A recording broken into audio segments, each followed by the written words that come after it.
اعوذ باللہ من الشیطان الرجیم بسم اللہ الرحمن الرحیم الحمد للہ رب العالمین ثم الصلاة والسلام سیدنا و نبینا و مولانا بالقاسم محمد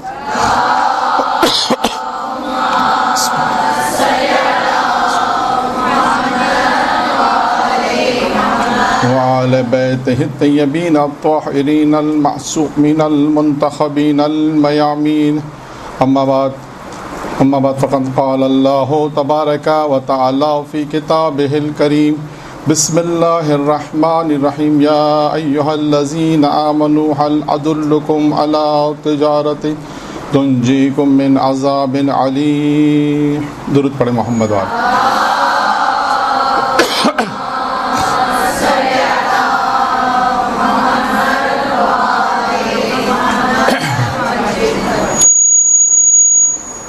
آج کا ہمارا جو موضوع ہے وہ ہے اللہ سے تجارت، اور جو روایت آپ کے سامنے پیش کی جائے گی وہ تجارت سے منسوب ہے، یعنی تجارت کے پہلے الفاظ کو ہم واضح کریں گے تجارت کسے کہتے ہیں، اس کے بعد اس روایت کو پیش کریں گے کہ جس میں تجارت معلوم ہو رہی ہے کہ یہ تجارت دنیاوی بھی ہے اور اخروی تجارت ہے، کیونکہ جو آیہ کریمہ میں نے آپ کے سامنے پیش کی وہ آیہ کریمہ میں بھی پروردگار عالم یہ ارشاد فرما رہا ہے کہ یا ایھا الذین آمنوا، اے ایمان لانے والوں، هل ادلکم علی تجارۃ تنجیکم من عذاب علیم، کہ اللہ تمہیں ایسا مشورہ نہ دے کہ جو تمہیں ایک ایسی تجارت کا مشورہ نہ دے کہ جو تمہیں عذاب علیم سے نجات دے۔ اب دیکھیے سورہ صف کی آیت نمبر 10 ہے کہ جس میں اللہ نے یہ ارشاد فرمایا، اس کے بعد کی جو آیات ہیں پروردگار عالم نے اس میں وہ تجارت بھی بیان کی ہے، یعنی ہم اس تجارت کو بیان نہیں کریں گے کہ جو قرآن مجید نے بیان کی ہے۔ اس کے بعد کی جو آیات آپ مطالعہ فرمائیں تو اس میں آپ کو یہ بالکل واضح نظر آئے گا کہ اللہ نے کون سی وہ تجارت ہے جو اللہ نے بیان کی ہے قرآن مجید۔ ہم نے آیت اس لیے سرنامہ کلام آپ کے سامنے پیش کی کہ لفظ تجارت واضح ہو جائے کہ تجارت کسے کہتے ہیں، اور ایک حدیث ہے پیغمبر اسلام کی، اس حدیث کو ہم نے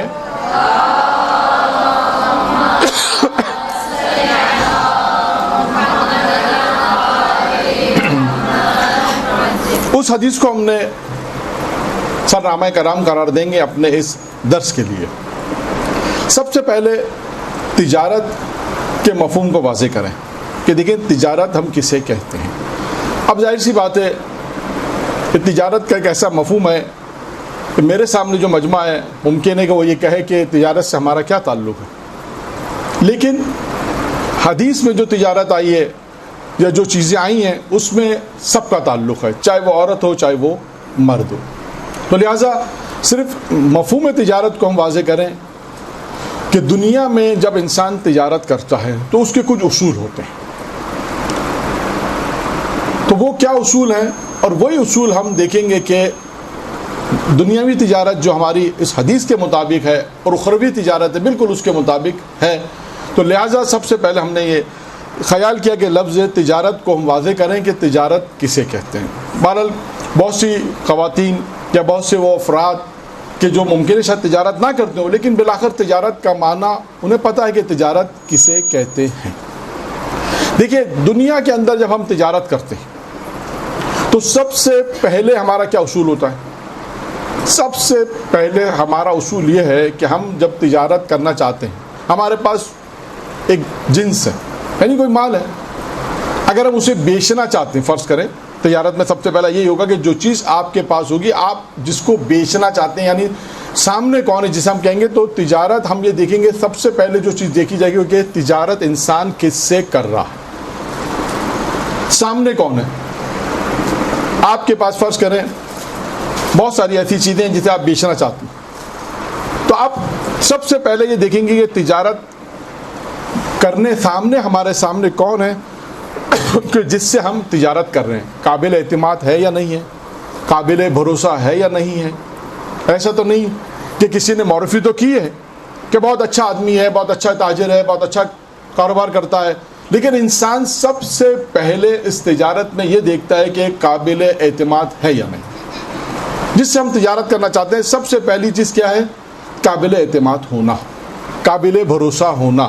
ہم یہ دیکھیں گے کہ جس سے ہم تجارت کریں وہ کون ہے, قابل اعتماد ہے نہیں ہے, قابل بھروسہ ہے نہیں ہے. یعنی جو چیز دیکھی جاتی ہے وہ دیکھا جاتا ہے اعتماد, انسان کا اعتماد, جس سے وہ تجارت کرا. پہلی چیز سب سے پہلے یہ ہے کہ آیا ہم اس سے تجارت کر سکتے ہیں یا نہیں کر سکتے. نمبر 2, دوسری چیز جو تجارت میں دیکھی جاتی ہے وہ یہ کہ ہم کس چیز کی تجارت کر رہے ہیں. یعنی کس چیز سے کیا مراد ہے؟ آپ کے پاس جنس کیا ہے, مال کیا ہے, آپ کیا بیچنا چاہتی ہیں یا کیا چیز فروخت کرنا چاہتی ہیں, جس سے ہم کہتے ہیں جنس, مال. وہ کیا چیز ہے؟ یعنی ہم کیا دیں گے تجارت میں. اس کو مختصر یہ کہے کہ ہم تجارت میں کیا دیں گے. مال دیں گے. دنیا کے اندر بہت ساری, آپ نے دیکھا اس وقت دنیا میں تجارت ہو رہی ہے, بہت ساری چیزوں کی تجارت ہو رہی ہے, تو اس میں جنس یعنی مال دیا جاتا ہے. چاول ہے, آٹا ہے, بہت ساری چیزیں, آئل ہے, بہت دنیا کی بہت ساری چیزیں جو آپ دیکھتے ہیں کہ جنس دی جاتی ہے. یعنی دوسری چیز کیا دیکھیں گے؟ جنس کیا ہے, کہ کیا ہم دے رہے ہیں. اور اس کے بعد تیسری چیز جو ہے وہ بہت مہم ہے. تیسری چیز کیا ہے کہ انسان یہ سوچتا ہے کہ یہ جو تجارت میں کر رہا ہوں اس سے مجھے نفع کتنا ہو, فائدہ کیا ہوگا مجھے, آیا مجھے فائدہ ہوگا یا نہیں ہوگا, ایک سوال ہے. اتنی انسان زحمت کرتا ہے, اتنی تجارت کرتا ہے, اتنا سب کچھ کرنے کے بعد, اپنا وقت لگانے کے بعد, اپنا پیسہ لگانے کے بعد, مال لگانے کے بعد, اپنی زندگی صرف کرنے کے بعد, تمام چیزیں صرف کرنے کے بعد اسے یہ اگر فائدہ نہ ہو تو کیا کہتا ہے؟ مجھے کوئی فائدہ ہی نہیں پہنچا. تو لہٰذا انسان جب تجارت کرتا ہے تو بہت ساری چیزیں ان میں دیکھی جاتی ہیں, جن میں 2-4 چیزیں میں نے آپ کے سامنے بیان کی. کہ پہلی چیز یہ دیکھا جاتا ہے انسان تجارت کس سے کر رہا ہے, نمبر 1. نمبر 2, جنس کیا ہے, کیا چیز دی جا رہی ہے. نمبر 3, اس کا فائدہ کیا ہے, آیا نفع ہے یا نہیں ہے. انسان یہ سوچتا ہے مجھے فائدہ پہنچے گا نہیں پہنچے گا, میں اتنی زحمت کر رہا ہوں, آیا مجھے پروفٹ ہے, جسے ہم پروفٹ کہتے ہیں, پروفٹ ملے گا یا نہیں ملے گا. یہ 3 بیسکلی چیزیں آپ دیکھیں تجارت کے اندر دیکھی جاتی ہیں.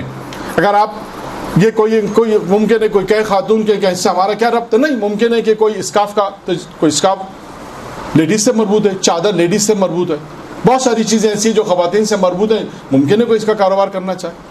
تو یہ تمام چیزیں انسان کاروبار میں دیکھتا ہے. اب دیکھیے یہ 3 چیزیں بنیادی چیزیں ہوں گی تجارت کو سمجھنے کے لیے, جسے ہم کہتے ہیں لین دین, کچھ دو کچھ لو. اب یہ کچھ دینے میں کچھ لینے میں کس کا فائدہ ہے؟ آیا ہمیں فائدہ پہنچتا ہے یا فائدہ نہیں پہنچتا؟ اب اسی جو چیزیں میں نے بیان کی آپ دیکھیے گا, اس سورہ صف کی مزید جو آیت, قرآن مجید کی جو آیت ہے اس کو آپ گھر جا کے مطالعہ کریں. اس میں پروردگار عالم نے تجارت کا ذکر کیا ہے, اور بھی آیات ہیں تجارت کے متعلق, لیکن ہم نے اس تجارت کو بیان نہیں کرنا. روایتوں میں دیکھیے بہت سی ایسی روایت آئی ہیں کہ جس میں بظاہر آپ کہیں گے اس میں تجارت کا ہے, لیکن اس میں ہمیں لین دین لگتا ہے, جس کی بنا پہ ہمیں ایسا لگتا ہے یہ تجارت سے مربوط ہے. یہاں تک تو بات ہماری واضح ہو گئی کہ تجارت کا معنی ہے لین دین, کچھ لو کچھ دو. کیا دینا ہے سوال یہ, کس کو دینا ہے دوسرا سوال ہے, اس سے کیا ملے گا, فائدہ ہوگا نہیں ہوگا, یہ ساری چیزیں. تو اب جو اس روایت کو ہم نے بیان کرنا ہے اس میں, اچھا اور بھی میں نے عرض کیا کہ مختلف روایت ہیں, لیکن آج ایک روایت ہے جو پیغمبر اسلام حضرت محمد مصطفیٰ صلی اللہ علیہ وآلہ وسلم کی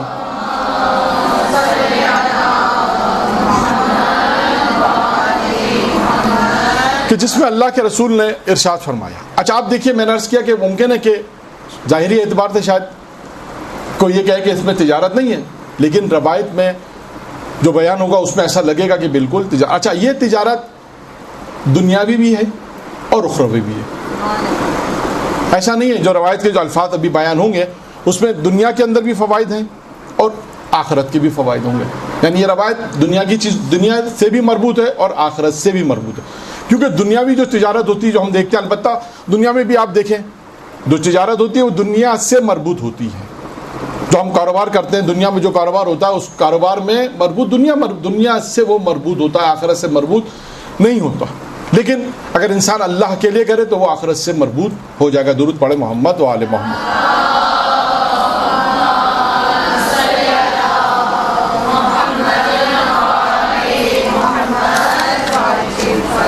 اب آئیے سب سے پہلے جو روایت کا پہلا جملہ کیا ہے جو پیغمبر اسلام سے روایت مربوط پیغمبر اسلام سے مروی ہے. پیغمبر اسلام ارشاد فرماتے ہیں کہ اگر کوئی شخص یہ چاہتا ہے کہ اس کی روح آسانی سے نکلے. دیکھیں تجارت میں نے عرض کیا کہ کچھ دینا کچھ لینا. اچھا اب چلیں اس روایت سے پہلے میں ایک دو چیزیں اور آپ کو تجارت سے مربوط. درود پڑھے محمد آل محمد پر.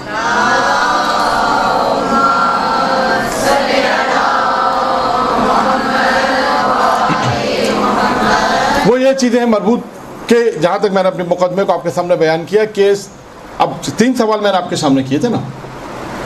کون سے سوال 3 تھے؟ پہلی چیز تاجر کون ہے، ہم کس سے تجارت کر رہے ہیں، کون قابل بھروسہ ہے، کون قابل اطمینان ہے، یعنی سامنے طرف جسے ہم کہتے ہیں طرف کون ہے. اب ہماری جو تجارت ہے اس میں طرف ہے اللہ. یہ ذہن میں رہے. اب میں آپ کو وہ چیزیں مقدمے کے طور پہ جو بیان کی وہ بیان کروں. تو سامنے کون ہے جس سے ہم تجارت کر رہے ہیں؟ پروردگار عالم. اب یہ سوچیں کہ اللہ سے بہتر قابل اعتماد کون ہوگا. یعنی انسان جو سب سے زیادہ جو بھروسہ کرنا چاہیے، جو کرنا پڑتا ہے یا انسان کرتا ہے وہ اللہ پر ہے. لیکن دنیاوی اعتبار سے دیکھا جائے تو اللہ پہ بھروسہ نہیں کرتا. کرنا چاہیے پروردگار عالم پہ بھروسہ کہ اللہ ہے جو انسان سے تجارت کرنا چاہتا ہے. لیکن انسان ہے کہ جو اللہ پہ بھروسہ نہیں کرتا. تو جس سے ہم تجارت کر رہے ہیں سامنے کیا ہے؟ پروردگار عالم. اب یہ ذہن میں رہے کہ اب اللہ کے لیے سوال نہیں آئے گا قابل اعتماد ہے، قابل اعتماد نہیں ہے، بھروسہ نہیں ہے. یہ سب چیزیں سوال پروردگار عالم کے لیے نہیں آتی، بلکہ دنیا کی تجارت میں یہ سوالات مطرح ہوتے ہیں اور پیش ہوتے ہیں. تو پہلے سوال کا جواب ہو گیا. پہلا سوال اس کا جواب کیا ہے کہ اللہ پروردگار عالم ہمیں جس سے تجارت کرنی ہے سامنے کون ہے؟ اللہ تعالیٰ ایک. اس کے بعد دوسری چیز کیا تھی کہ جنس کیا ہے، جسے ہم مال کہتے ہیں. ہم کیا دے رہے ہیں تجارت کے اندر؟ میں نے کہا نا اگر انسان آئل دے رہا ہے، برنج چاول دے رہا ہے، بہت ساری چیزیں دنیاوی چیزیں دے رہا ہے. یہاں پہ کیا اللہ سے اگر انسان تجارت کر رہا ہے تو کیا دے رہا ہے؟ اس کا نام ہے عمل. اعمال یا عمل اس کی جمع اعمال ہو جائے گی. یعنی انسان کے اعمال ہیں. اب دیکھیے وہ روایت میں آئیں گے، وہ کیا چیزیں ہیں وہ روایت میں آئیں گی. یعنی انسان جو جنس ہے وہ کیا چیز ہے؟ وہ عمل ہے. اور کیا چیز ملے گی؟ اس کا نام ہے جنت. جو چیز ہمیں پروفٹ کے طور پہ ملے گی، جسے ہم کہتے ہیں کہ ہمیں فائدہ ہوگا، وہ کیا ہے؟ وہ جنت. تو یہ تجارت دنیا کے اعتبار سے میں نے آپ کے سامنے سوالات پیش کیے اور اخروی حوالے سے یہ پیش کیا کہ تجارت جب ہم دنیا میں کرتے ہیں تو کیا چیزیں ہمارے سامنے مد نظر ہوتی ہیں، اور جب ہم اللہ سے تجارت کرتے ہیں تو اللہ چاہتا ہے کہ ہم اس سے تجارت کریں. اور اس کے بعد اللہ طرف سامنے اللہ ہے، پروردگار ہے. جو چیز ہم دے رہے ہیں وہ مال ہے، اور جو چیز ہمیں ملے گی وہ جنت ہے. درود پڑھے محمد و آل محمد.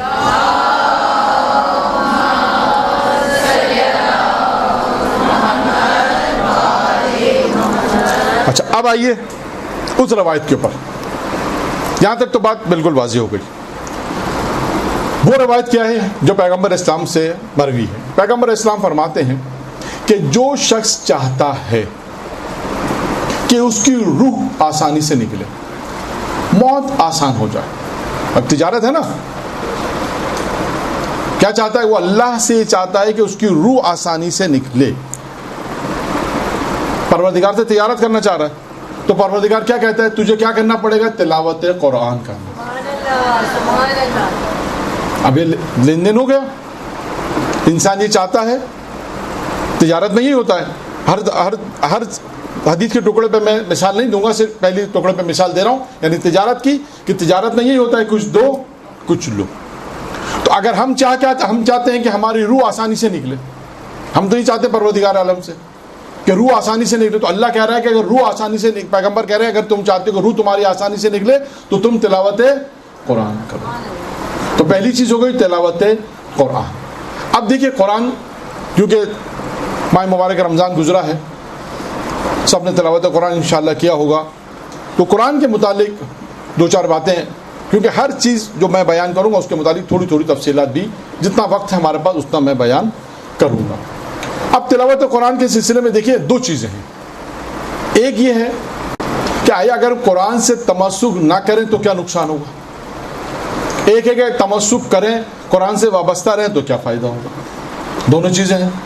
آپ دیکھیں جو چیزیں شکایت کرنے والی ہیں، مشہور روایت ہے، بہت مشہور روایت ہے نا، روز قیامت میں 3 چیزیں شکایت کریں گی. کون کون سی 3 چیزیں ہیں؟ بہت مشہور روایت ہے، تو اس سے تو میں دوران نہیں رہا تھا لیکن آواز نہیں آ رہی، اس نے میں نے کہا مسجد، قرآن اور عالم علماء. 3 چیزیں ہیں جو روز قیامت میں شکایت کریں گی، ان میں قرآن بھی ہے.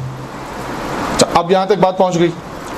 اچھا اب اس کے بعد آگے چلتے ہیں کہ دیکھیں نپولین ایک مرتبہ مصر میں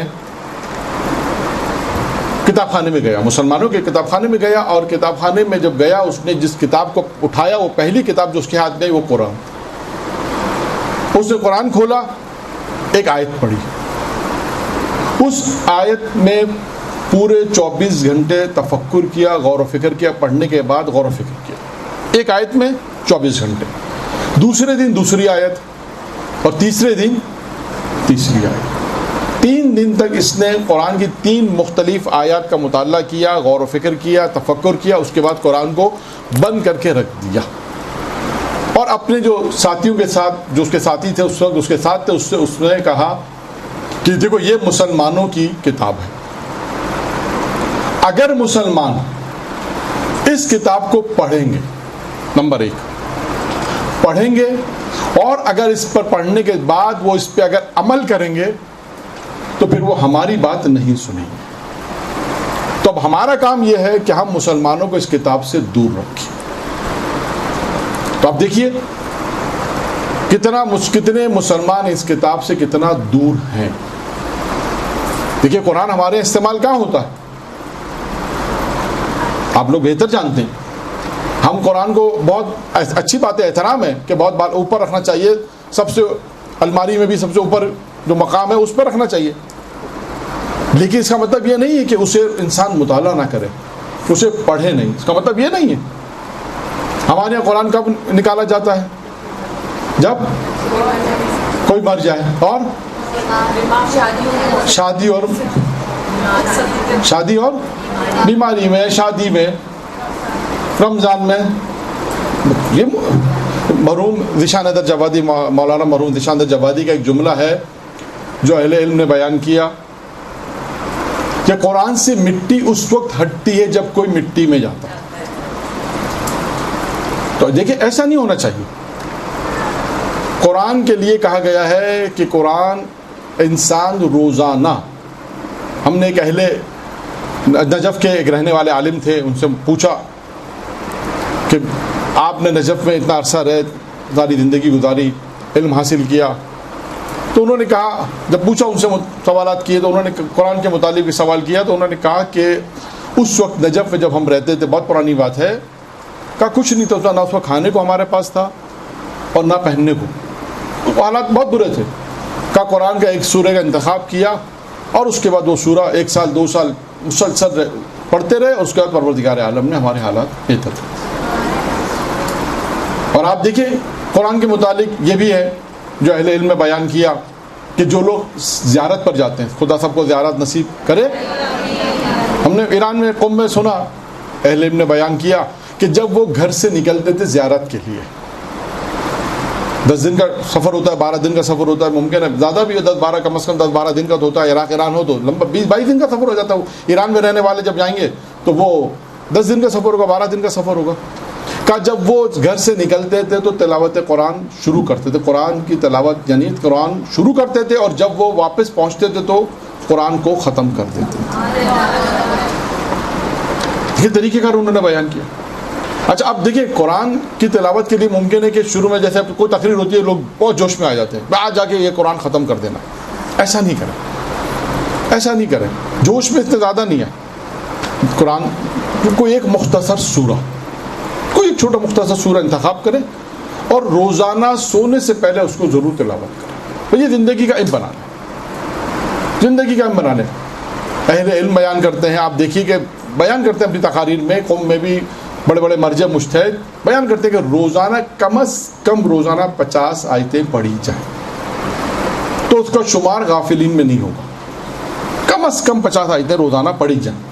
تو لہٰذا انسان یہ کوشش کرے کہ تلاوت قرآن، دیکھیے یہ تلاوت قرآن اگر انسان کرے گا روزانہ تو اس کا فائدہ کیا ہوگا کہ اس کی روح آسانی سے لی۔ درود پڑھے محمد آل محمد۔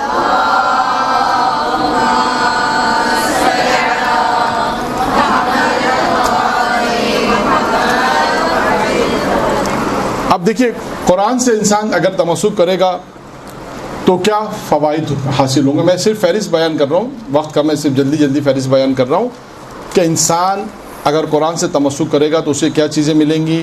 ہدایت حاصل ہوگی، اس کے بعد رحمت خدا اسے حاصل ہوگی، فضل خدا حاصل ہوگا، اس کے بعد رحمت پروردگار اسے حاصل ہوگی، بے نیاز ہو جائے گا، اس کے بعد گناہوں سے دوری ہوگی۔ قرآن قلب کی ظرفیت کو بڑھاتا ہے، پہلے بھی بیان کیا تھا، قرآن انسان کی ظرفیت کو قلب کی ظرفیت کو بڑھاتا ہے۔ قرآن جو ہے وہ انسان کے قلب کو زنگ لگنے سے بچاتا ہے۔ یہ دیکھیے گا جناب زہرا سلام اللہ علیہ کی جب تقریر ہوئی تھی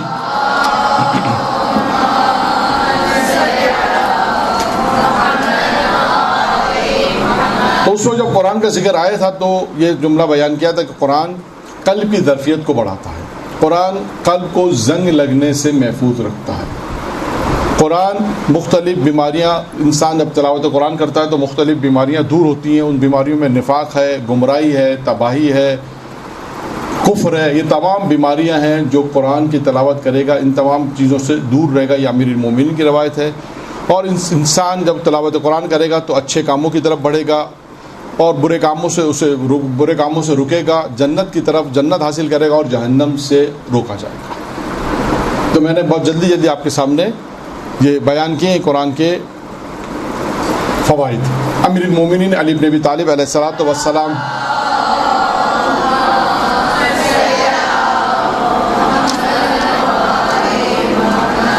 قرآن کے متعلق ارشاد فرماتے ہیں، قرآن ایک ایسا مشورہ دینے والا ہے جو کبھی خیانت نہیں کرتا۔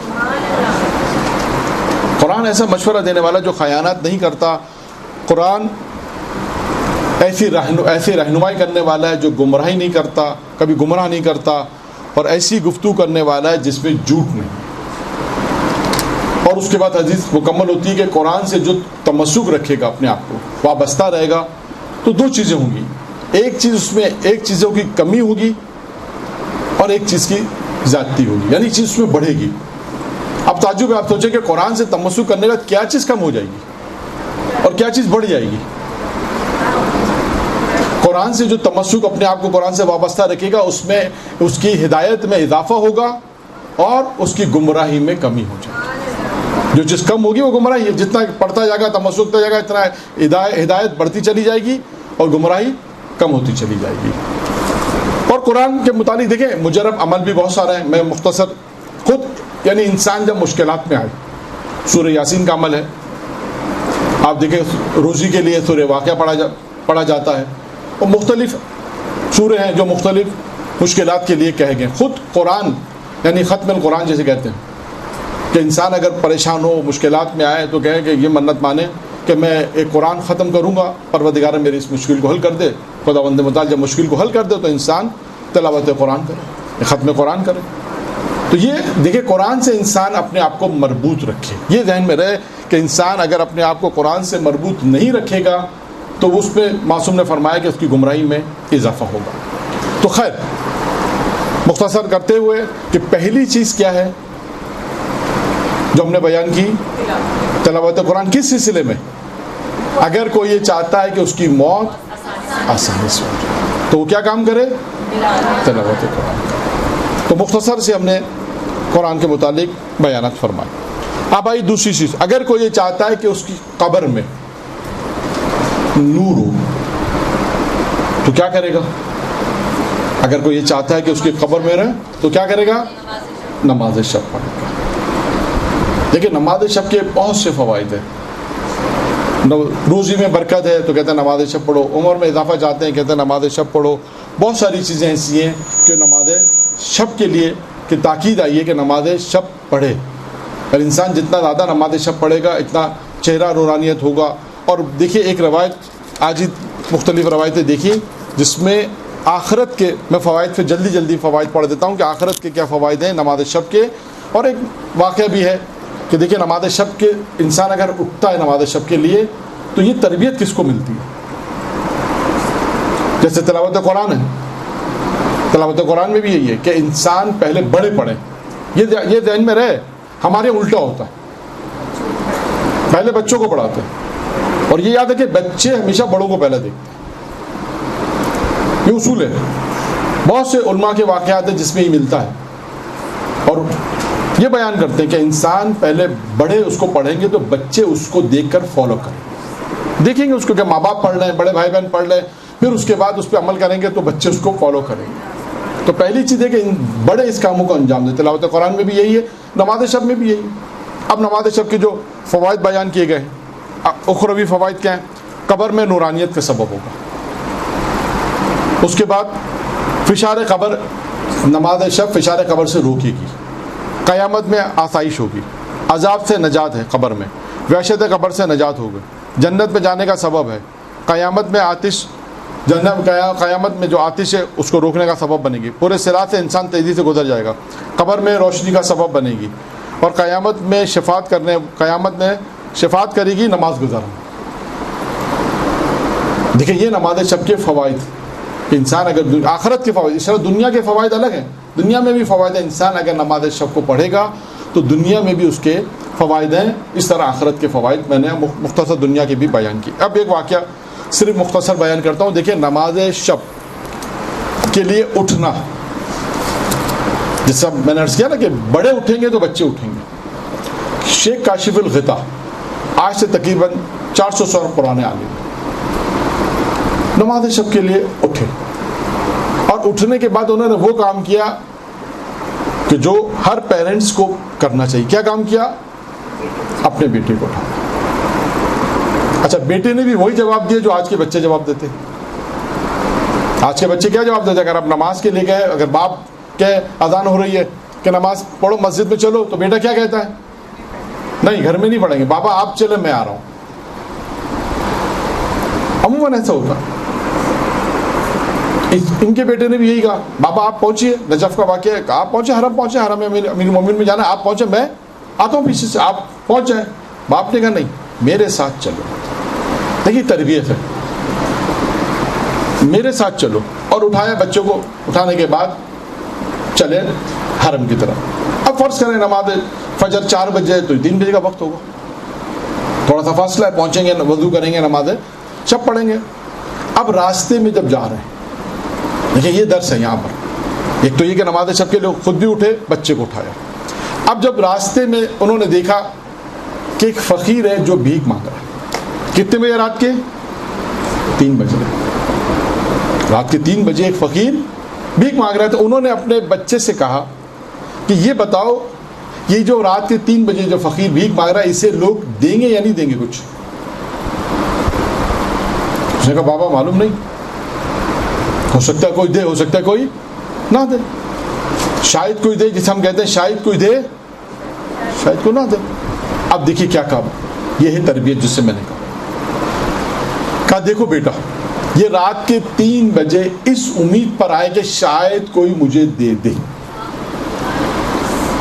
اس امید پر ہے شاید کوئی مجھے دے دے۔ کہا دیکھو جس کی بارگاہ میں ہم جا رہے ہیں یقین ہے کہ وہ دے گا، پھر بھی لوگ نہیں جاتے۔ درود پڑھے محمد آل محمد۔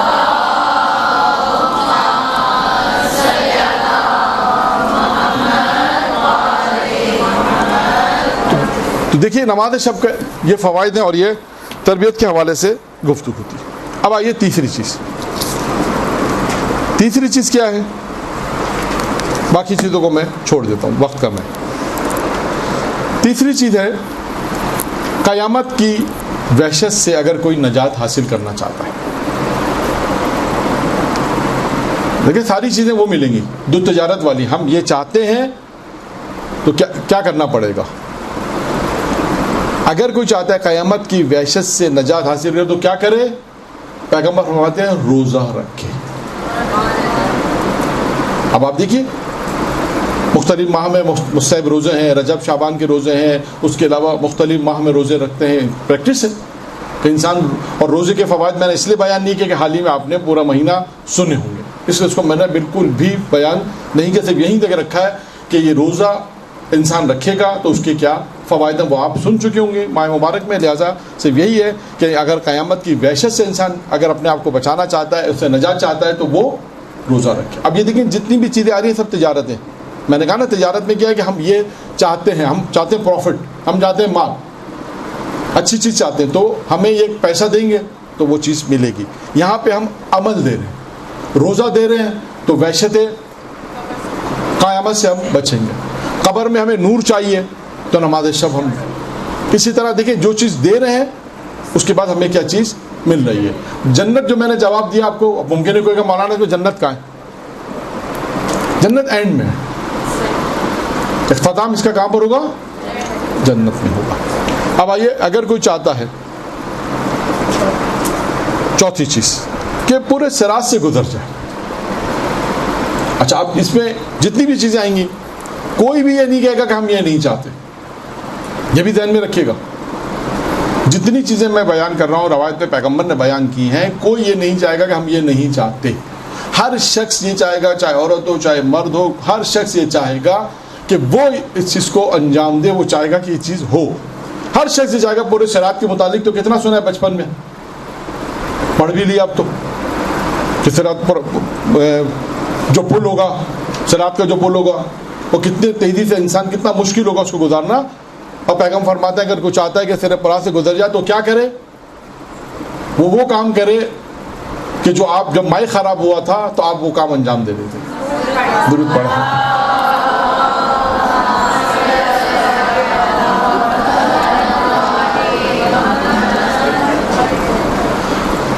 تو اب یہ بات سمجھ میں آئے گی درود کے فوائد کتنے ہیں. درود کے بہت فوائد ہیں، درود کے بھی مجرب عمل ہے.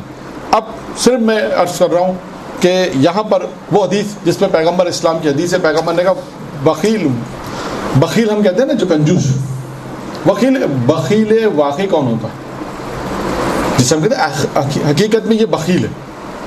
روایت میں کس کو کہا گیا بخیل ہے؟ جو رسول کا نام آئے اور درود نہ پڑھے.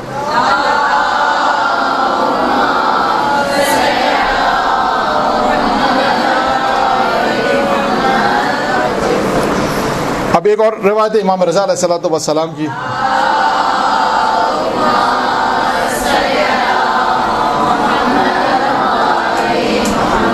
امام فرماتے ہیں اگر کوئی شخص گناہوں کا کفارہ ادا کرنے کی طاقت نہ رکھتا ہو، اس میں طاقت ہی نہیں ہے گناہوں کا کفارہ ادا کرنے کی، اس کے جسم میں طاقت نہیں ہے. مثلا بہت ساری چیزیں انسان ایسے انجام دے دی اس کے جسم میں اب یہ طاقت نہیں ہے کہ وہ گناہوں کا کفارہ ادا کرے، تو اس وقت امام رضا فرماتے ہیں کہ انسان اس کفارے کو کس طرح دور کرے گا؟ کیا درود پڑھ کے، آل محمد پہ درود پڑھ کے اس کو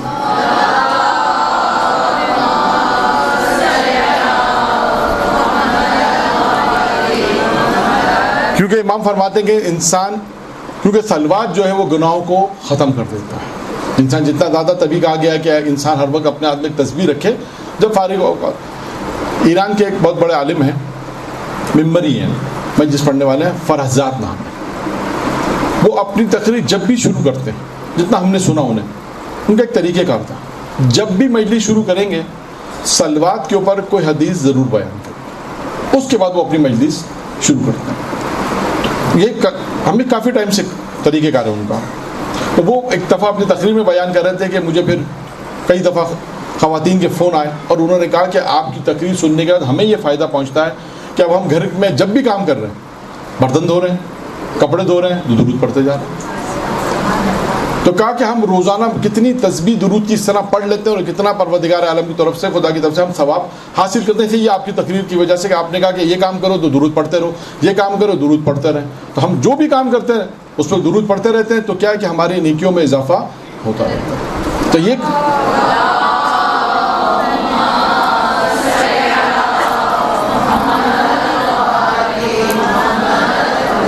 تب انسان جب بھی فرصت اوقات ہو تو ایک تسبیح اپنے ہاتھ میں ہو، اور اس کے بعد وہ جب بھی فرصت ہو تو وہ درود پڑھتا رہے۔ اب ایک روایت کا خلاصہ میں بیان کرتا ہوں، پیغمبر اسلام کی روایت ہے یہ بھی۔ پیغمبر فرماتے ہیں کہ روز قیامت میں جب کسی کے نامہ اعمال میں جب نامہ اعمال تولا جائے گا تو اس شخص کے پڑھنے میں دوسری طرف گناہ زیادہ ہوں گے، تو کیا ہوگا کہ پھر یہ دیکھا جائے گا کہ پیغمبر فرماتے ہیں پھر یہ دیکھا جائے گا اس نے مجھ پر جو درود بھیجا ہے، اس نیکیوں کو، اس درود کو اس کے دوسرے پڑھنے میں جہاں نیکیاں کم تھیں وہاں رکھا جائے گا، تاکہ جو ہے وہ اس کا یہ نیکی کا جو ترازو کا جو پڑھنا ہے وہ وزنی ہو جائے، سنگین ہو جائے، تاکہ اس کے گناہ جو ہے وہ کم رہ جائیں اور نیکیاں جو ہیں وہ زیادہ ہو جائیں۔ یعنی انسان جتنا جو درود پڑھے گا زندگی میں، یہ مرنے کے بعد بھی کام آنے والا ہے۔ ایسا نہیں کہ انسان یہ کہے کہ بیٹھے ہیں درود پڑھیں تو کام نہیں، بلکہ یہ اس وقت جب کوئی چیز کام نہیں ہے، اس کا خلاصہ میں کہوں، جب آپ سنتے ہیں نا قیامت میں کوئی نیکی کام نہیں آئے گی، کوئی ایک دوسرے کی نیکی کے لیے تلاش رہے ہوں گے، ایک نیکی کے لیے انسان تلاش کر رہا ہوگا کہ شاید مجھے کوئی نیکی مل جائے، لیکن اس نے جو درود پڑھا ہوگا آل محمد پر، پیغمبر کہتے ہیں مجھ پہ جو درود پڑھا ہوگا وہ اس وقت جو ہے اس کے نیک اعمال جو کم ہوں گے اس میں ترازو میں رکھ دیے جائیں گے، تاکہ اس کے گناہ جو ہے کم ہو جائے اور نیک اعمال زیادہ ہو جائے۔ درود پڑھے محمد و آل محمد۔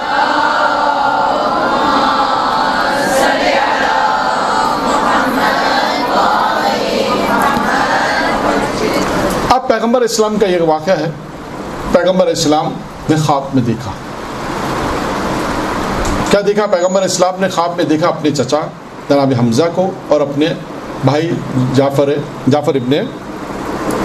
ابن ابی طالب کو، دو شخصیتوں کو کہتے ہیں، پیغمبر کہتے ہیں کہ خواب میں دیکھا اور کہا کہ دونوں کے سامنے جو تش رکھا ہے اور وہ ایک پھل ہے جسے وہ کھا رہے ہیں اور وہ پھل تبدیل ہو جاتا ہے۔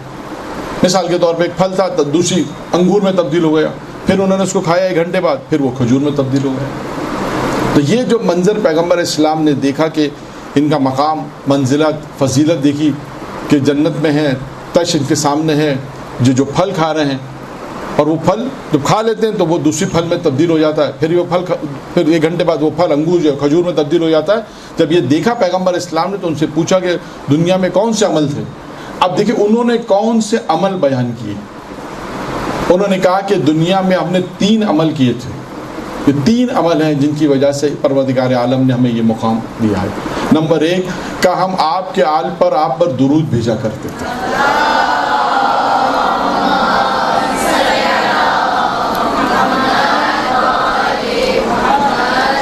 اور دوسری چیز یہ ہے کہ ہم لوگوں کو پانی پلاتے تھے۔ دیکھیے پانی پلانا کتنا ثواب کا کام ہے۔ اور تیسری چیز ہے جو ہمیں کام آئی، وہ علی کی محبت ہے۔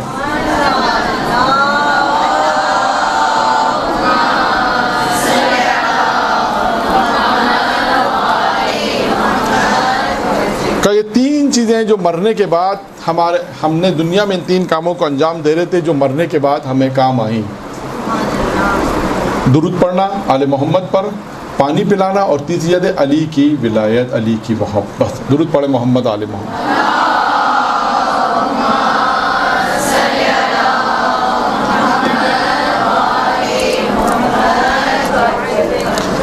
اب درود کے حوالے سے صرف ایک عمل ہے مجرب، جناب ام البنین کا عمل یہ ہے کہ اگر انسان کسی بھی مشکل میں گرفتار ہو، پریشان ہو، کسی بھی مشکل میں آئے، تو وہ یہ منت مانے کہ میں 1 تسبیح 2 تسبیح جتنی پڑھ سکتی ہیں یا پڑھ سکتا ہوں، منت مانے، اور اس کے بعد جب مشکل حل ہو جائے کہتے ہیں کہ ام البنین کو درود کی تسبیح ہدیہ کرتے ہیں۔ اس تسبیح میں درود پڑھنا ہے، ہدیہ کرنا ہے کس کو؟ ام البنین کو۔ یہ بہت مجرب عمل ہے، ہمیں بتایا گیا تھا، کئی لوگوں کو بتایا، الحمدللہ بہت سے لوگوں کی بہت مشکلات تھیں جو اس عمل سے حل ہوئی ہیں۔ اور یہ بھی کر سکتے ہیں انسان جیسے صلوات پڑھنے کا، ایک انسان روز صلوات پڑھتا ہے تو روز ایک تسبیح 2 تسبیح انسان ام المؤمنین کو ہدیہ بھی کرتا ہے. تو خیر یہ صلوات کے اعتبار سے کہ کیا فائدے ہیں صلوات کے مختلف، میں نے کہا کہ بہت سی روایتیں ہیں، میں نے آپ کے سامنے بہت مختصر سا بیان کیا. اب آئیے پانچویں چیز یہ ہے، کوئی اگر یہ چاہتا ہے کہ اس کے جب حساب کتاب کے وقت، ابھی آیا تھا نا حساب کتاب ہوتا ہے تو ترازو میں، یعنی حساب کے وقت جو ترازو سنگین ہو جائے نیک اعمال سے. ہر شخص یہ چاہتا ہے کہ جب حساب کتاب ہوگا تو جو ترازو ہوگا، جس میں ایک ترازو میں ایک طرف نیکیاں ہوں گی ایک طرف انسان کے گناہ ہوں گے، تو انسان چاہتا ہے کہ وہ ترازو نیکیوں سے بھاری ہو جائے، سنگین ہو جائے جسے ہم کہتے ہیں. تو وہ کون سا کام انجام دے؟ تو پیغمبر فرماتے ہیں کلمہ شہادتین پڑھیں. کلمہ شہادتین جو ہے لا الہ الا اللہ محمد رسول اللہ کہا جاتا ہے، لیکن اس کے لیے بھی ایک شرط ہے. یہ دیکھیے بہت سی جگہ روایتوں میں آیا ہوا، بہت سی جگہ پر آیا کہ انسان یہ پڑھے کلمہ شہادتین لا الہ الا اللہ محمد رسول اللہ. اور اس کے لیے جو روایت امام رضا علیہ السلام کی روایت ہے، میں مختصر ایک جملہ بیان کر رہا ہوں.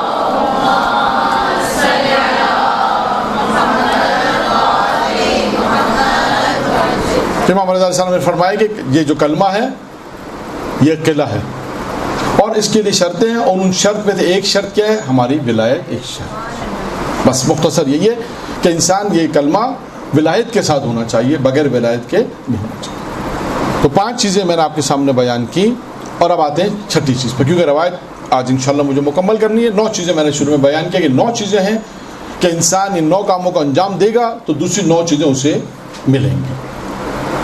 اب اللہ کی رضائیت اگر کوئی چاہتا ہے، اب یہاں پر میں ایک حدیث قدسی بھی بیان کر دوں، اس کے بعد پھر یہ روایت کی بیان کروں. حدیث قدسی میں بھی یہی ہے کہ پروردگار عالم نے 3 چیزوں کو 3 چیزوں میں مخفی رکھا ہے.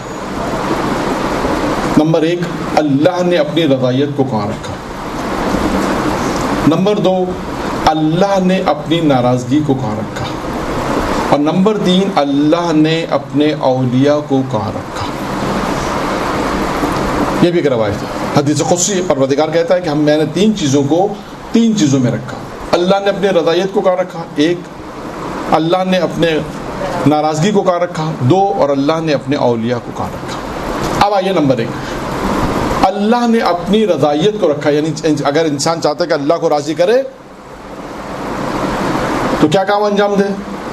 اللہ نے اپنی رضائیت کو نیکی کے کاموں میں رکھا. کبھی انسان یہ خیال نہ کرے یہ چھوٹا نیک کام ہے، چھوڑو اسے انجام کون دے. نہیں، ہو سکتا ہے کہ یہ چھوٹا نیک کام اللہ کی رضائیت کا سبب بن جائے. تبھی کہا جاتا ہے کسی چھوٹے سے چھوٹے نیک کام کو انسان حقیر نہ سمجھے. ہو سکتا ہے کہ یہ چھوٹا نیک کام خدا کی رضائیت کا سبب بن جائے. تو اللہ نے اپنی رضائیت کو کہاں رکھا ہے؟ اللہ نے اپنی رضائیت کو نیکی کے کاموں میں رکھا. انسان نیک کاموں کو انجام دینے کی کوشش کرے. یہ آپ نے سنا ہے کہ شیطان جو ہے نا انسان کے کتنا پیچھے لگا ہوا ہے. روایت میں ہے نا کہ شیطان کیا چاہتا ہے؟ انسان جب جیسے کوئی نیک کام کا ارادہ کرے تو شیطان کہتا ہے اگر یہ نیک کام کر لے تو اچھا ہے، ورنہ میں اسے فوراً بہکا دوں گا. تو انسان اگر نیک کام کرنے کا ارادہ کرے تو ہے کہ انسان اسے جلد جلد انجام دے، ورنہ شیطان انسان کے پیچھے لگا ہے وہ اسے بہکا دے گا. تو اللہ نے اپنی رضائیت کو رکھا نیکی کے کاموں میں، اللہ نے اپنی ناراضگی کو رکھا ہے گناہ کے کاموں. کوئی انسان یہ خیال نہ کرے یہ چھوٹا گناہ ہے انجام دے دو کیا فرق پڑتا. نہیں، ہو سکتا ہے کہ یہی چھوٹا گناہ اللہ کی ناراضگی کا سبب بن جائے. تو لہذا انسان کبھی کسی چھوٹے گناہ کو یہ نہ خیال کرے کہ یہ چھوٹا اسے چھوڑ دو انجام دے دو، اللہ کون سا ناراض ہو جائے گا. یہ ایسا ہوا ہے. یعنی بہت سے ممالک میں جتنا بھی ہمارا تھوڑا سا سفر ہوا ہے، بہت سی دفعہ ہم نے دیکھا ہے لوگوں کو اور یہ کہتے سنا کہ اس چھوٹے سے گناہ سے کون سا اللہ ہم سے ناراض ہو جائے گا.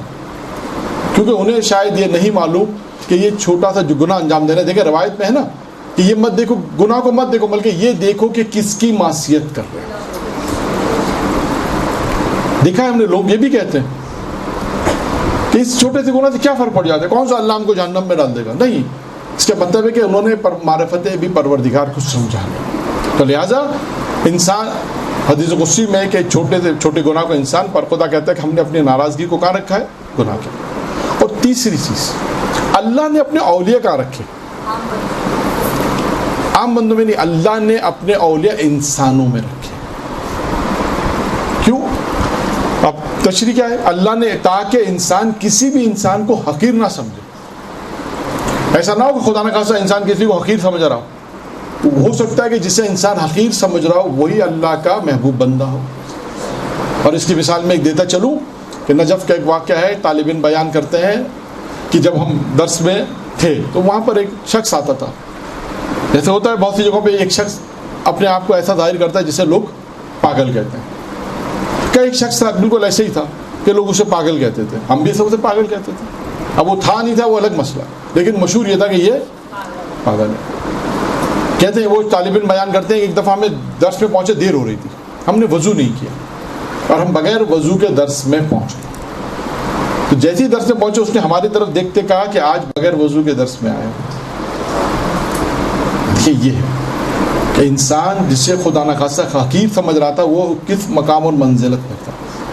تبھی کہا جاتا ہے انسان کسی کو حقیر نہ سمجھے. اب یہ ساری چیزیں جو آپ نے سنی اور ہم پڑھ لیں الحمدللہ توفیق پروردگار کہ ہم معاشرے میں اس کو اس اچھے طریقے سے اپلائی کریں. صرف سننے کی حد تک نہ ہو، پڑھنے کی حد تک نہ ہو، بلکہ جب ہم معاشرے میں جائیں اور جب معاشرے میں ہمارے جہاں زندگی ہے وہ ہم ان چیزوں کو دیکھیں. تو 3 چیزیں ہیں حدیث قدسی میں پروردگار نے بیان کی. اللہ نے 3 چیزوں کو 3 چیزوں میں رکھا. اس لیے اس رضایت سے مجھے یہ روایت یاد آئی. اب آئیے اپنی ہم اس روایت پہ کہ اللہ، یہ بھی روایت میں یہی ہے کہ اللہ کر کوئی چاہتا ہے کہ اللہ کی رضایت چاہتا ہے تو کیا کرے؟ پیغمبر فرماتے ہیں وہ صدقہ دے. جتنا زیادہ انسان صدقہ دے گا انسان کی بلائیں دور ہوں گی، پریشانیاں دور ہوں گی، مصیبتیں دور ہوں گی، پریشانیاں دور ہوں گی. اور دیکھیں صدقہ جب، یہ بھی پیغمبر کی روایت ہے، جب صدقہ اپنے مالک کے ہاتھ سے نکلتا ہے تو کیا کہتا ہے؟ 5 چیزیں ہیں، 5 جملات ہیں. جب صدقہ اپنے مالک کے ہاتھ سے نکلتا ہے تو 5 چیزیں بیان کرتا ہے. نمبر 1 کیا کہتا ہے صدقہ؟ نمبر 1 سب سے پہلے صدقہ یہ کہتا ہے جب اپنے مالک کے ہاتھ سے نکلتا ہے تو اس کے بعد سب سے پہلی چیز کیا کہتا ہے کہ میں فانی تھا، تو نے مجھے بقا دی. اب یہ بقا ہے، باقی رہنے والا نا. اب آپ نے صدقہ دیا، نیک کام کیا، اب یہ اللہ کے پاس باقی ہے. پہلے اب یعنی خود انسان تصور کرے کہ یہ دیکھیں کتنا نیت میں فرق آ گیا. یہی پیسہ ہے، یہی دولت ہے، یہی مال ہے، لیکن اگر یہ کسی کی مدد نہیں کی، ایسے ہی کام آ گیا تو یہ فنا ہو جائے گا، ختم ہو جائے گا، ضائع ہو جائے گا جسے ہم کہہ سکتے ہیں. لیکن یہی چیز اگر ہم نے کسی کی مدد کی، اللہ کی راہ میں کمک کی، کسی کی مدد کی، ہیلپ کی، تو یہی چیز، یہی دولت، یہی پیسہ جو ہے کیا ہوگا؟ باقی رہنے والا ہے. کیا کہتا ہے؟ میں پہلے فانی تھا، تو نے مجھے بقا دی. اس کے بعد کہتا ہے پہلے میں تیرا دشمن تھا، اب میں تیرا دوست ہو گیا ہوں. کہتا ہے آج سے پہلے تو میری حفاظت کرتا تھا. ہم مال کی حفاظت کرتے ہیں، کام میں تیری حفاظت کروں گا. ہے نا کہ انسان کس طرح مال سے انسان کی حفاظت ہوتی ہے. میں ایک واقعہ بیان کر دوں گا ضمنی طور پہ. اس کے بعد فرمایا پیغمبر نے کہ صدقہ اپنے مالک، صدقہ جب نکلتا ہے 4تھی چیز کیا کہتا ہے کہ میں حقیر تھا، تو نے مجھے عظیم بنا دیا. دیکھیں نا کیا حیثیت ہے مال کی. ہمیشہ ہی کہا گیا مال کی کوئی حیثیت نہیں ہے، کوئی وقت نہیں ہے، لیکن یہ صدقہ جب بن گیا، کسی کی مدد کے لیے گیا تو یہ حقیر تھا. صدقہ کہتا میں حقیر تھا، تو نے مجھے عظیم بنا دیا. اور آخری جملہ یہ کہتا ہے کہ میں پہلے تیرے ہاتھ میں تھا، اب میں اللہ کے ہاتھ میں.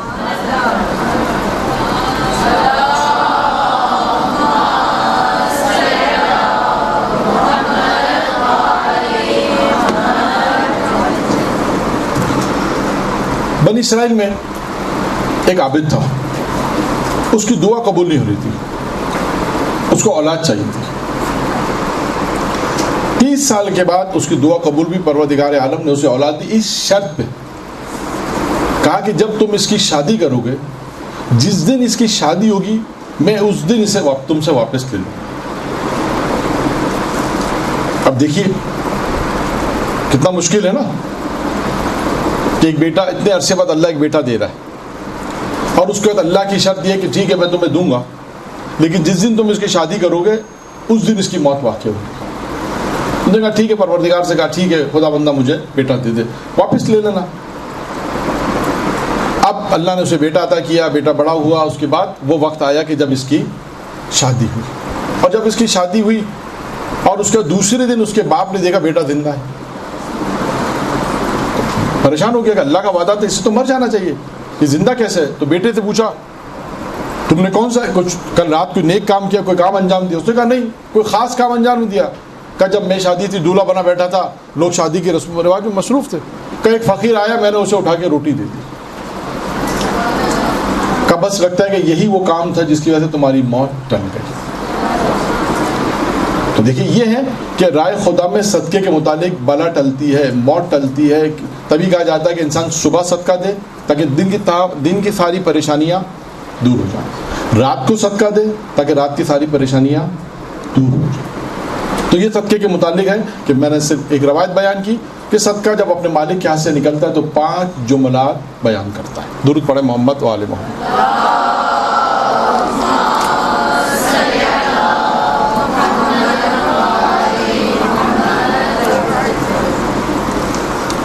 اب 7ویں چیز، کیونکہ میرے پاس 7-8 منٹ ہی ہیں، زیادہ 3 چیزیں رہ گئی ہیں. 7ویں چیز کیا ہے؟ اگر کوئی چاہتا ہے کہ اس کی روزی میں برکت ہو، اس کی روزی میں برکت ہو تو کیا کرے؟ زکوٰۃ ادا کرے. زکوٰۃ وہی مال سے ہے، یہ بھی صدقہ ہے کہ اگر اس کے مال میں زکوٰۃ واجب ہے تو زکوٰۃ ادا کرے، یعنی مالی چیزیں. اب آپ دیکھیے گا اس انشاءاللہ روایت کو میں مکمل کرنے کے بعد پھر آپ اس میں دیکھیے گا جو میں نے شروع میں ایک بات کہی تھی، یہ دنیاوی تجارت بھی ہے اور اس کو بھی ذہن میں رکھنا ہے کہ یہ روایت جو پیغمبر اسلام نے بیان کی کہ 9 چیزیں جس میں بیان کی کہ جو ایک شخص چاہتا ہے کہ یہ کام کر رہے تو اسے اگر جو دوسری چیزیں جو ملنے والی ہیں، کون سی دوسری چیزیں جو ملنے والی ہیں؟ اگر کوئی چاہتا ہے کہ اس کی روزی میں برکت ہو، کوئی بھی نہیں چاہے گا. ہر شخص یہ چاہتا ہے اس کی روزی میں برکت ہو، روزی بڑھے، اضافہ ہو. البتہ دیکھیں اضافے میں اور برکت میں فرق ہے، یہ ذہن میں رکھیے گا. پھر کبھی انشاءاللہ یہ لوگوں نے بیان کیا ہوگا کہ اضافہ کسے کہتے ہیں اور برکت کسے کہتے ہیں. تو ہر شخص چاہتا ہے کہ اس کی روزی میں برکت بھی ہو، برکت بھی چاہتا ہے، اضافہ بھی چاہتا ہے، ترقی. یہ انسان کی فطرت میں، دیکھیں ترقی انسان کی فطرت میں، ہر انسان چاہتا ہے آگے بڑھے، اس کے مال میں اضافہ ہو، ترقی کرے. یہ فطرت انسان ہے، چاہے گا مال بڑھے. تو اس کے لیے بھی فارمولے ہیں. پیغمبر نے کہا تم زکوٰۃ ادا کرو، تمہارے مال میں تم چاہتے ہو روزی میں برکت ہو تو زکوٰۃ ادا کرو. زکوٰۃ یہ مال سے مربوط ہے. اب کوئی یہ چاہتا ہے کہ اس کی عمر میں اضافہ ہو، یہاں بھی وہی ہے، عمر میں اضافہ ہو یا برکت ہو. عمر طولہ نہیں چاہتا ہے تو نماز پڑھے.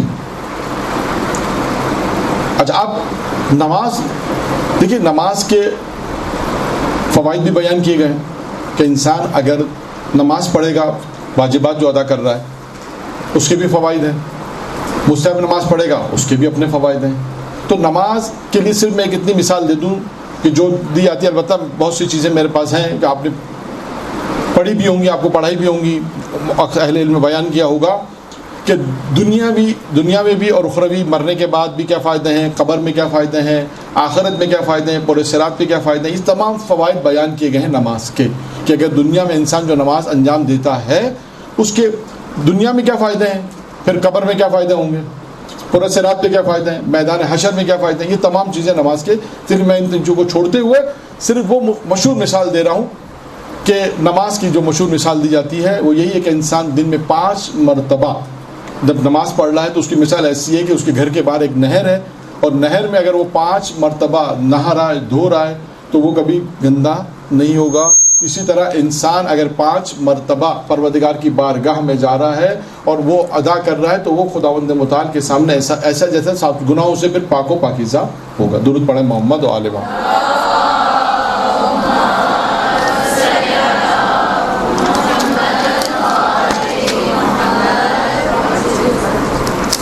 تو یہ ساری چیزیں تقریباً 8 چیزیں اب تک میں نے آپ کے سامنے بیان کی. 8ویں چیز کیا ہے؟ اگر کوئی چاہتا ہے اس کی عمر میں، یہ 8ویں چیز ہے. اور اب آخری چیز، کیونکہ میں نے عرض کیا کہ وقت نہیں ہے تو زیادہ ان چیزوں کو چھوڑ رہا ہوں. اب آئیے آخری چیز، 9ویں اور آخری چیز کیا ہے؟ اگر کوئی یہ چاہتا ہے آتش جہنم سے نجات حاصل کرے تو وہ کیا کام انجام دے؟ اس کا تعلق آخرت سے ہو گیا. نماز کا تعلق، نماز کے جو فوائد ہیں اس کا تعلق دنیاوی بھی تھا، آخرت سے بھی تھا. اگر کوئی چاہتا ہے کہ آتش جہنم سے اپنے آپ کو آتش جہنم سے نجات حاصل کرے تو وہ کیا کرے؟ 2 کام لکھے پیغمبر نے، 2 چیزیں بیان کی. بہت زیادہ گریہ کرے، لیکن کثرت سے گریہ کرے، اور پروردگار عالم سے خوف خدا.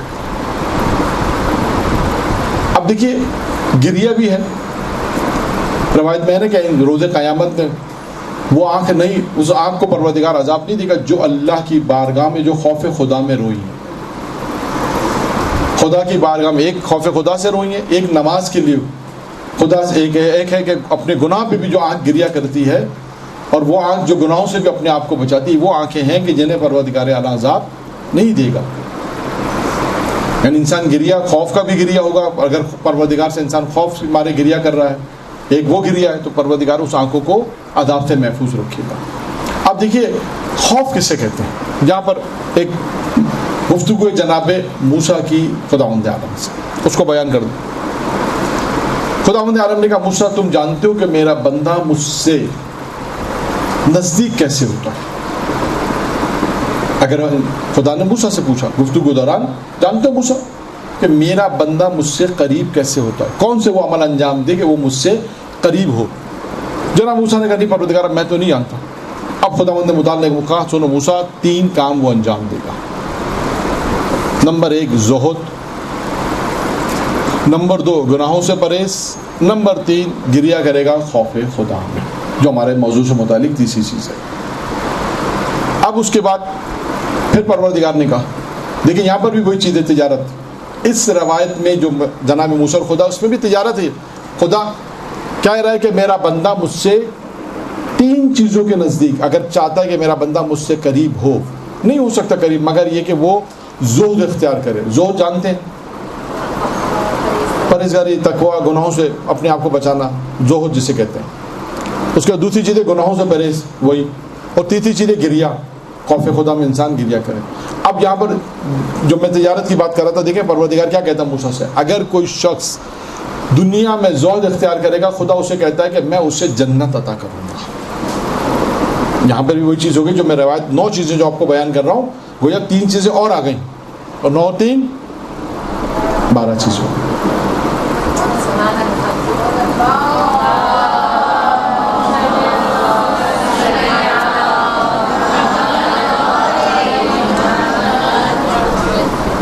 تو دنیا میں اگر کوئی زہد اختیار کرے گا، خدا اسے کہتا ہے، پروردگار کہتا ہے موسیٰ میں اسے جنت عطا کروں گا.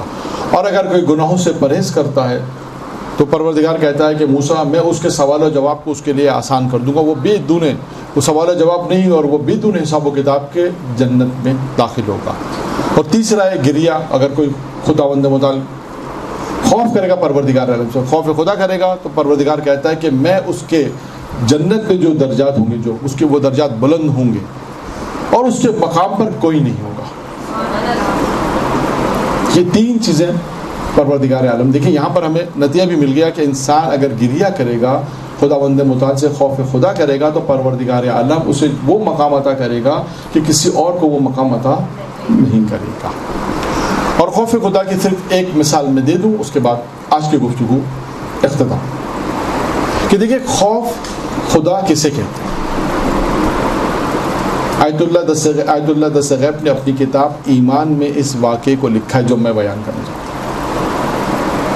ایک شخص دنیا کی سیر کو نکلا، اور سیر کرتے کرتے وہ پہنچا شیراز. اور شیراز کے ایک ایسے بازار میں پہنچا جہاں بازار تھا، خریداری کر رہا تھا. اس نے ایک عجیب منظر دیکھا. اس مختلف شہروں میں جا رہا تھا، شیراز بھی پہنچا، شہر میں پہنچا، شیراز میں، اس کے بعد بازار میں پہنچا. جب بازار میں پہنچا تو اس نے دیکھا کہ ایک قصاب، یعنی جو گوشت بیچنے والا ہے، اس کے ایک عمل کو دیکھا. کیا عمل کر رہا تھا؟ وہ گوشت دینے سے پہلے جب گاہک آتا ہے تولتا ہے، تولنے کے بعد گاہک کو دینے سے پہلے وہ اوپر دیکھتا ہے، اس کے بعد وہ گاہک کو گوشت دے دیتا ہے. اس نے کئی مرتبہ اس عمل کو دیکھا.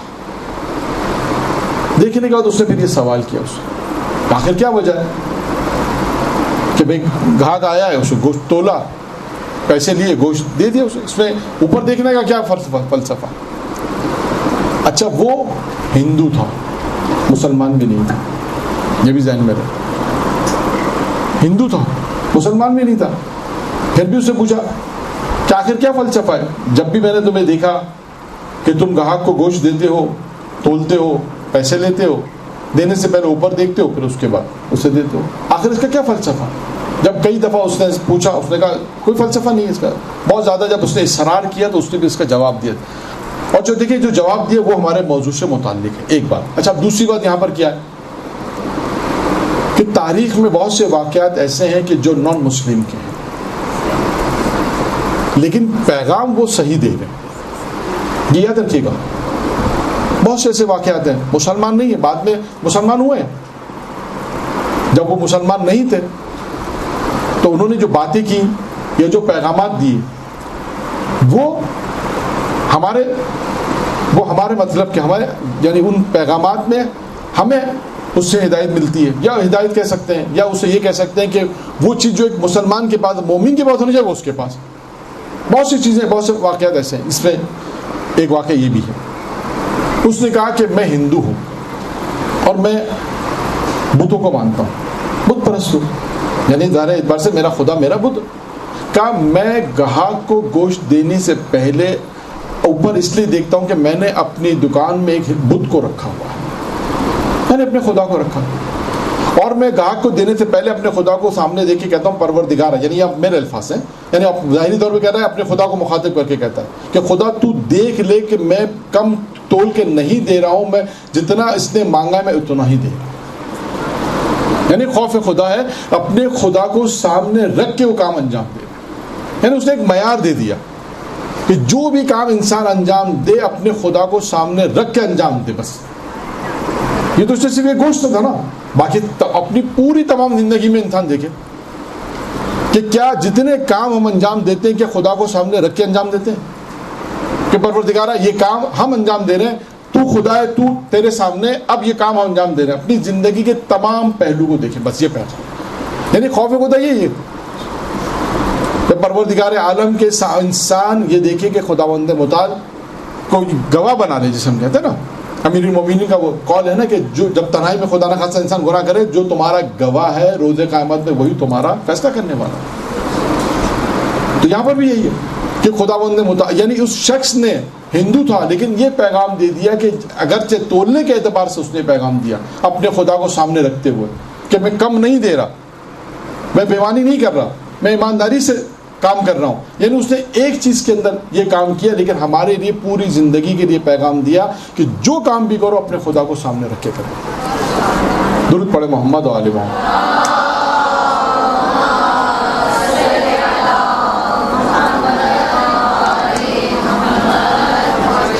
تو بہرحال اس واقعے کے بعد اپنی گفتگو ہم اختتام کرتے ہیں کہ بس پروردگار عالم سے یہ دعا ہے کہ خداوندہ ہمیں جو کچھ پڑھا, جو کچھ سنا, اس پہ عمل کرنے کی توفیق عنایت فرمائے.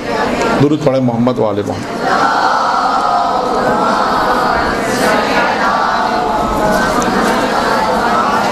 وآخر دعوانا الحمدللہ رب العالمین. برحمتک یا ارحم الراحمین وصلی اللہ علی محمد وآلہ الطاہرین.